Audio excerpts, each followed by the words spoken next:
Hello students, my name is Abhishek Shrivastava. Welcome to E Tech. आज हमारा topic है मिलमैन्स थ्योरम। आइए शुरू करते हैं। According to this theorem is can be stated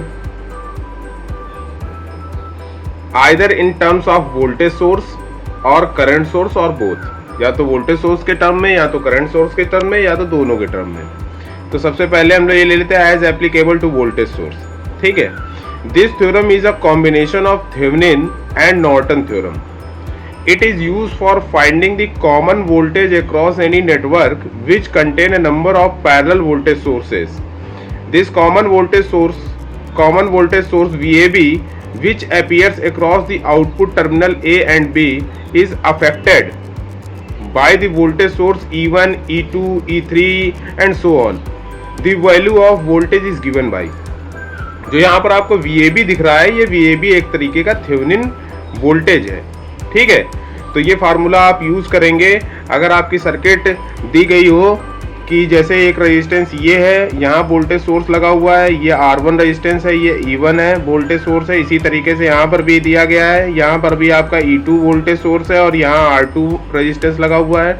यहाँ पर आपका R3 रेजिस्टेंस है, यहाँ पर आपका E3 वोल्टेज सोर्स लगा हुआ है और इसको हम लोग E3 कर देते हैं। और यहाँ पर आपका क्या है, एक आउटपुट में एक लोड रेजिस्टेंस लगा हुआ है।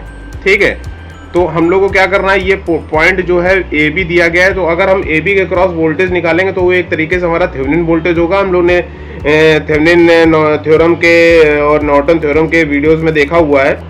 इसी तरीके से इसको अगर हम लोग को सॉल्व करना होगा मिलमैन थ्योरम के थ्रू, तो हम लोग इस तरीके से सॉल्व करेंगे। E1/R1 plus E2/R2 plus E3/R3 upon 1/R1 plus 1/R2 plus 1/R3 means ये तीनों रेजिस्टेंस एक दूसरे के पैरेलल में है। अगर हम लोग करंट और कंडक्टेंस के फॉर्म में देखेंगे तो I1 plus I2 plus I3 upon G1 plus G2 plus G3, यानी summation of all currents in all branches upon summation of all conductance.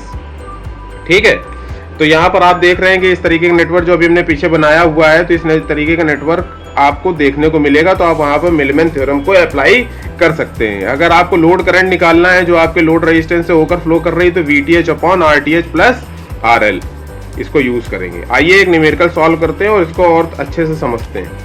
यहाँ पर आपका देखिए R1 जो रेजिस्टेंस दिया गया है वो आपका 2 ओम है, यहाँ R2 जो रेजिस्टेंस दिया गया है वो 6 ओम है, यहाँ R3 जो रेजिस्टेंस दिया गया है वो 4 ओम है। यहाँ पर E1 जो वोल्टेज सोर्स हम लोगों ने देखा था वो 6 वोल्ट है, यहाँ पर E2 वोल्टेज सोर्स 0 है और यहाँ पर E3 वोल्टेज सोर्स आपका दिया गया लोड रेजिस्टेंस RL है जिसकी वैल्यू क्या है 5 ओम है।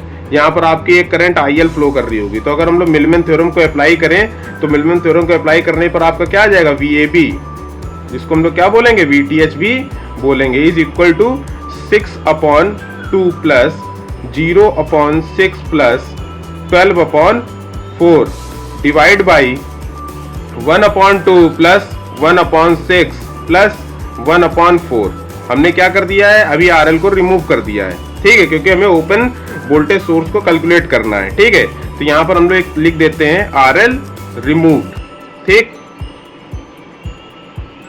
अब इसको अगर हम लोग सॉल्व करेंगे तो आपका क्या आ जाएगा, 3 प्लस 0 प्लस 3।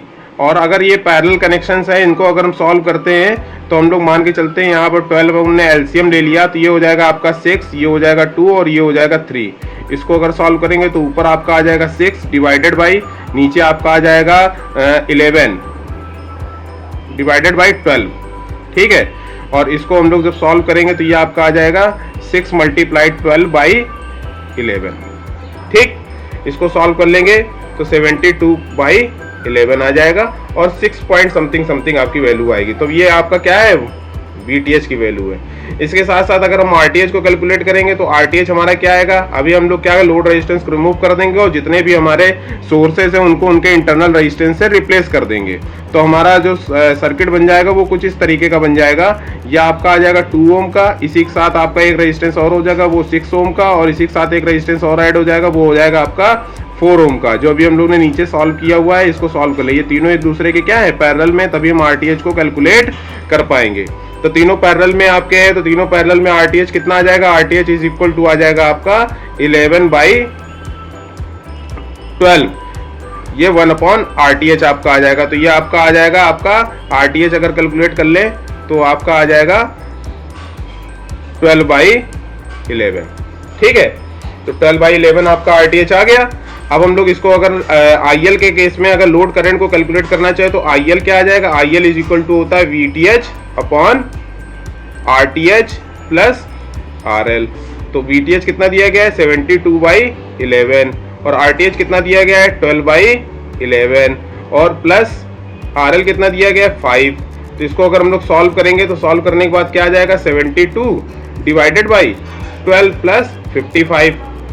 ठीक, 11 से 11 कैंसिल हो गया तो IL is equal to 72 divided by 7 और ये हो जाएगा 6। तो 72/67 एम्पियर आपकी IL करंट फ्लो करेगी।